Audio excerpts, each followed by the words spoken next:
Welcome to the Dance Studio Empire Podcast Business Series. This podcast is about building your studio empire, whatever that is for you, whether you're just getting started or striving to hit the elusive $1 million mark. This business series will give you the confidence and know-how you need to transform your studio and give you the business you've always wanted. So sit back and get ready to build your dance studio empire. Hello, studio owners, and welcome back to this week's episode of the Dance Studio Empire podcast. I'm so grateful to have you here. Thank you for listening and joining in. And I really have to start by saying that this week's it. This Friday is the Business of Dance conference. If you are holding off buying your ticket, today is the day. After today, you can't get tickets anymore anyway. So if you are waiting, can I get you to pause this episode, go to the show notes and click the link, and it's going to send you straight to the page to get your tickets. It's going to be such a memorable event. So if you are waiting, wait no longer, because you're going to miss out. If you are going, I can't wait to catch up with you. We've got some fun things ahead. But anyway, let's get into this week's episode. Now, what I thought I would do for this week is stay on talking about the teaching and the experience in the classroom. And so basically it's about how to take your teaching to a new level, how to improve your teaching. So if you are a teacher, then this is going to be perfect for you. If you aren't teaching anymore, take this information and run it by your teachers. Do it in your teacher training. Similar to last week's episode, there's just some really good thought processes, some questions in here that you can ask your teachers to really help them improve. We always should be wanting to improve and better ourselves. The fact, if you're a studio owner and you're listening to this podcast, you're wanting to better yourself, you're wanting to learn something new. I'm sure you listen to other podcasts, you might read books, you might follow people online to continue to better ourselves. That's how we continue to grow. We also need to remember that we have to give that opportunity to our teachers. We need to share that knowledge with them, and teachers need to be open-minded to taking on that process of learning and improving themselves. So this particular podcast is not only for studio owners, but for teachers and choreographers as well. Now, I'm going to ask you a lot of questions in this, just for yourself, self-evaluate. Self-awareness, I think, is really important for us just to keep checking in with ourselves. So if you are sitting at a desk or you have a pen nearby, I'd suggest just get out a piece of paper so you can scribble down these questions. Otherwise, if you are driving, you might need to re-listen to this episode when you can write it down. But anyway, as usual, take this information, make it into what's going to work for you and for your studio and for your teachers. All right, let's get into it. First question. I want you to answer this, and it's all about just self-awareness for yourself, is where are you right now? And I mean, I'm talking both professionally and personally. So how are you feeling? Are you feeling overwhelmed? Are you feeling challenged? Are you feeling bored? Where are you with your career? Where are you right now financially? Are you struggling? Are you finding it hard to make ends meet? Or are you doing really well? You're, rolling in it. You've got lots of play money. Are you there? Where are you? And practically, where are you now practically? Do you love what you're doing? Do you love how you're spending your hours? If you're teaching, are you happy with where you are and what you are doing each week? That's the first question I want you to think about. The next question is, where do you want or where do you need to go? So again, 3 points. Personally, where do you want or where do you need to go personally? Do you want more satisfaction? Do you want to be challenged more? Do you want to feel less pressure? Do you want to do less preschool classes? Like, how is it for you financially? What do you need to survive? How much income do you need to pay your bills, to put food on the table, to be able to go on holidays, to be able to spend money for, your play money, your shopping money, whatever it is? And the third thing, practically. So how many hours can you practically fit in? What more can you do in your week? Or what do you need to fill in your week to get you to where you want to go? And then the third question in this is, how good are you? Like, how and where can you improve? Now, I realize this is a really subjective question because a lot of people are like, oh, yeah, I'm really good. But then on the other side of that, there's people like, oh, I don't think I'm really good, because this really depends on your confidence, right? And the experience you've had, and whether you've had feedback or not, whether you take that feedback on board. But it's really something that you should be thinking about. And ways to measure this, because again, as it is subjective, but there are some things you can use to measure it. And it could be things like retention in the classroom. Are your students coming back each week? Are they bringing other people with them because they're enjoying the class so much, they're learning so well, their results are so good? If you're a teacher, are you getting job offers? Are you in demand? You're doing such a good job that other studio owners would love you to teach in their studio as well. Are you getting reoccurring work for those teachers? What about the income? So it can be measured by income. Can is there room for a growth in your income?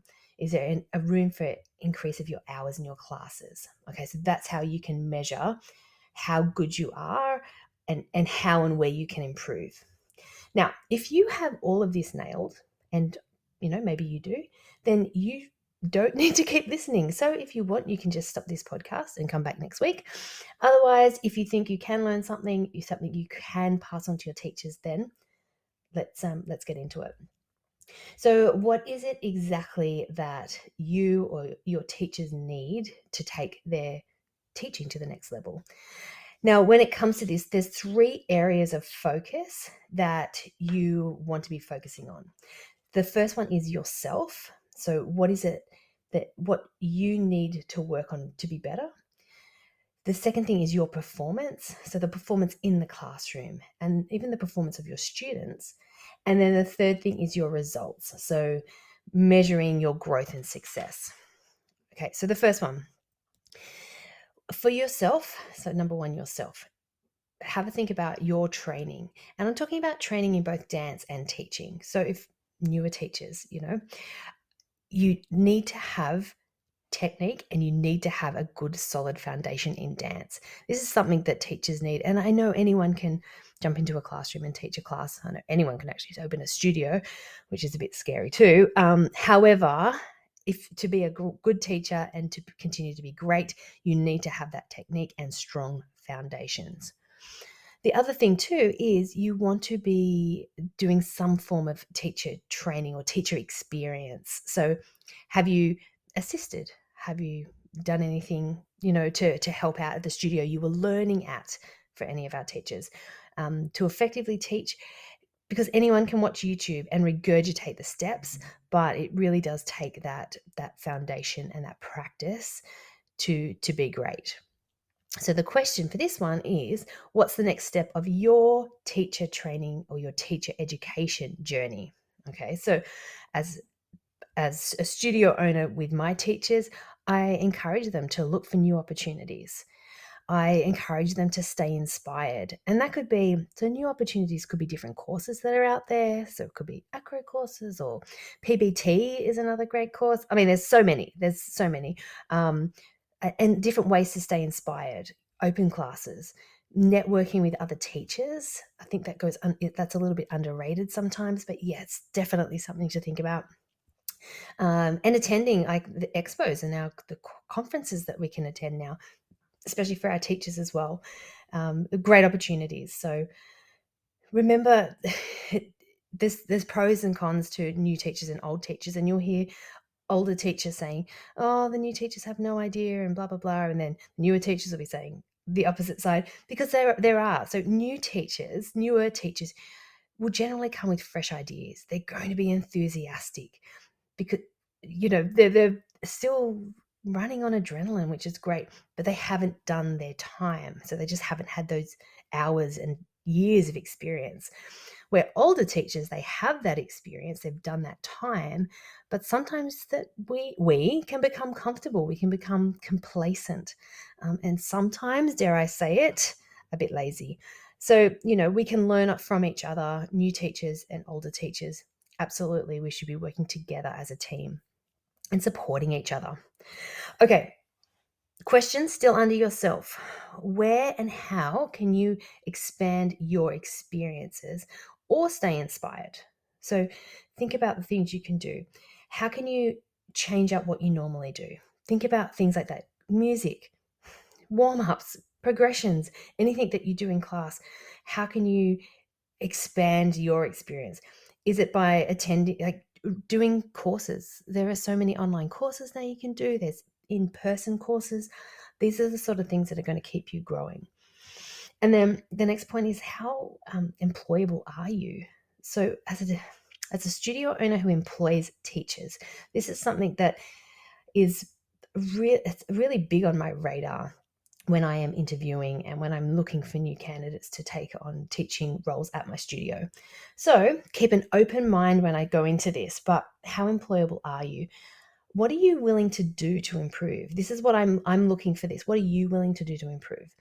Are you willing to travel? Is it, or are you going to just say, I'll teach the class, but then I'm going to charge a travel fee? What are you willing to do? Are you willing to run a class for free to prove yourself? Now, I'm all about being paid, people being paid for what they do.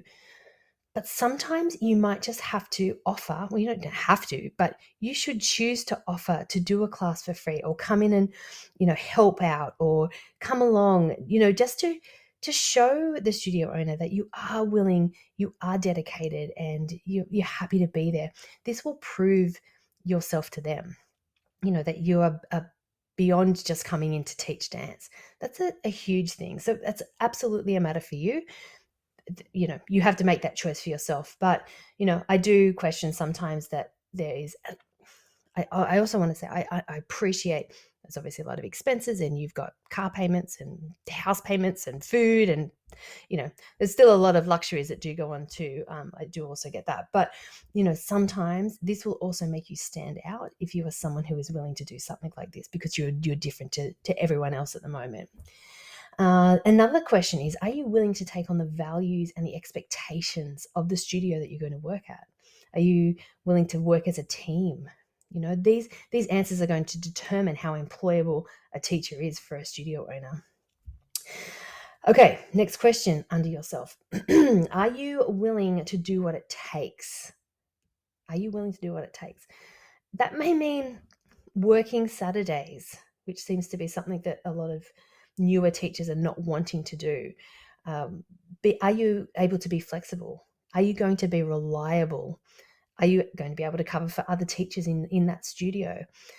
These are little things I look at, and I'm asking, and and if a teacher starts with me and they're not that way, then they're generally not going to fit in with the culture of our studio. So anyway, I've learned to look for that before I employ them. So it usually, the ones who come in the door are the perfect fit. Now, just a little training tip too is, and something I tell my teachers is, if a teacher has a problem, I encourage them to come to me or come to my studio owner, my studio manager for sure. But if you've got a problem or something's happening, there's a challenge of some sort, I encourage my staff to come to me with that problem, but also come with a solution to try, or an idea, just sort of almost thinking one step ahead. And so just, they'll come, Jen, this has happened. I'm a bit confused with this. What do you think if I try blah, blah, blah? Fill in the dots. And a lot of times I'm like, that's a great idea. Because sometimes they'll come to me with a problem, and their idea will actually be a better idea than what I would have had anyway. So it's definitely something to encourage. Remember, just encourage them to think that step ahead. Teachers, just think about, if something's happening, if you came to the studio owner with that issue, what do you think their next step would be? And then try and do that first. These are just little tips for being amazingly employable. All right, so that's it for yourself. Now, number 2 is your performance. So performance in the classroom, and also working with your students' mindset. So you've got your dance training, you've got your technique.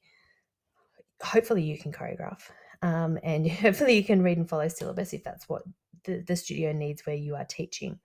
But then you need to know how to actually effectively teach it, because it's all well and good to be amazing, but if you can't teach it, then it's not going to work. Now, what are some ways that you can effectively teach? First thing is communication and connection. Know that when you are teaching, it is more than just the words or just demonstrating the steps. So how is it that you can do that to ensure that your students are learning and taking on board what you're teaching them, getting them to remember the choreography, all those things? What are some of the things you can do? Definitely, your facial expression, eye contact, that non-verbal communication is very powerful. Making eye contact is, I think, really underrated. Is across the board. So definitely for positive, but making eye contact, your students then know that they have been seen by you. And so first of all, they're going to usually connect and tune in. And so they're sort of more attentive in the lesson. And then there's more chance that they won't muck up. So that's also another important thing with eye contact as well. The next thing is listening to understand.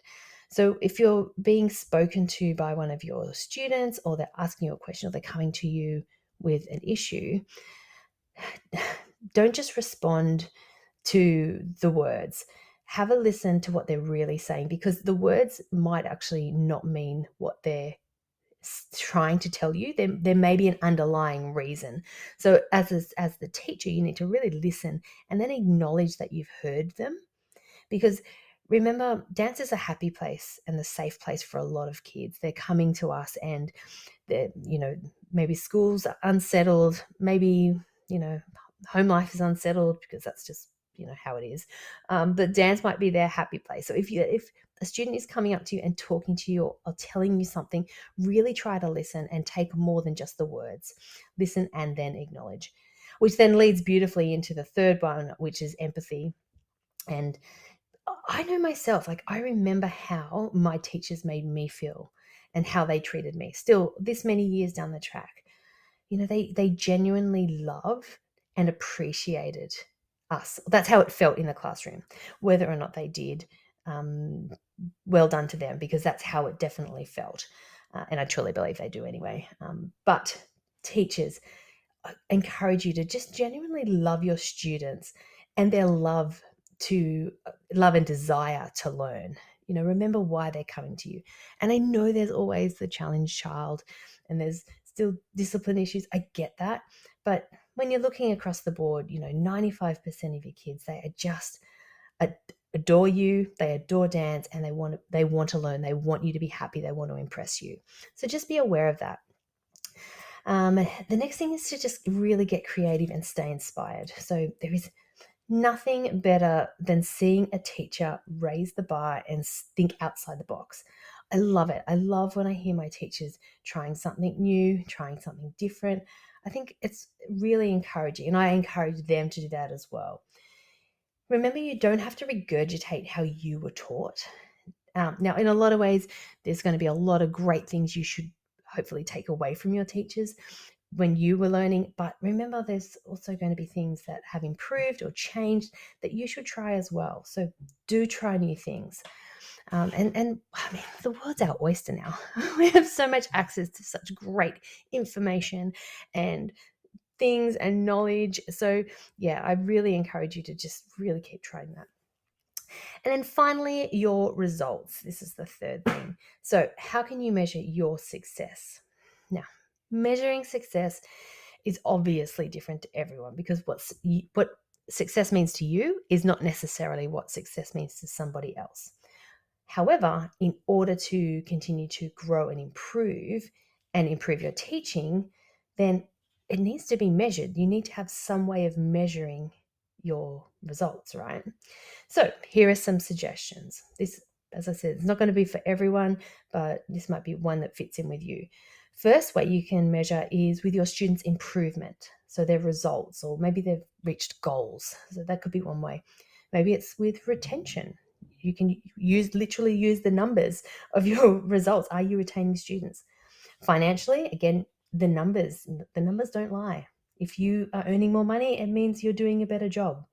The hours of teaching, so maybe you're teaching at a studio and the studio owners offering you more hours because they're impressed with what they see. Or maybe success to you is just satisfaction or happiness. Or maybe you're just totally fulfilled with what you're doing at the moment. And that could also be a part of your results as well. Okay, so let's do a quick recap. Those 3 questions that you want to ask yourself for self-assessment and self-awareness. The first one being, where are you right now? The second one, where do you want or where do you need to go? Remember, this is personally, financially, and practically. And the third question you need to ask yourself is, how good are you and how and where can you improve? They're your first 3 questions. Then the 3 areas of focus for yourself, if you're a teacher or if you're a studio owner training your teachers, 3 areas that your teachers can work on. The first one being yourself. So what you need to work on for yourself to be better, to improve. The second thing is your performance. So your performance in the classroom with your students. And then finally, the third area is your results. So how can you measure your growth and success? Okay, that is it for this week's episode. I hope you've been able to get something from this and be able to use it to just improve your situation, improve your teachers, whatever it is. Remember, information is power. Okay, last reminder, Business of Dance Conference is this Friday. If you want your ticket, now is the time because today is the last day you're able to get them. And then you won't hear me talk about it for at least another 6 months because I've got something in the planning, which I will tell you about obviously later. However, I'm going to leave it there. If you do need the link for that, it is in the show notes. Ladies, gentlemen, have a lovely rest of your week, and I will catch you on next week's podcast. Get ready to be inspired and challenged by some of the most innovative and forward-thinking experts in the industry.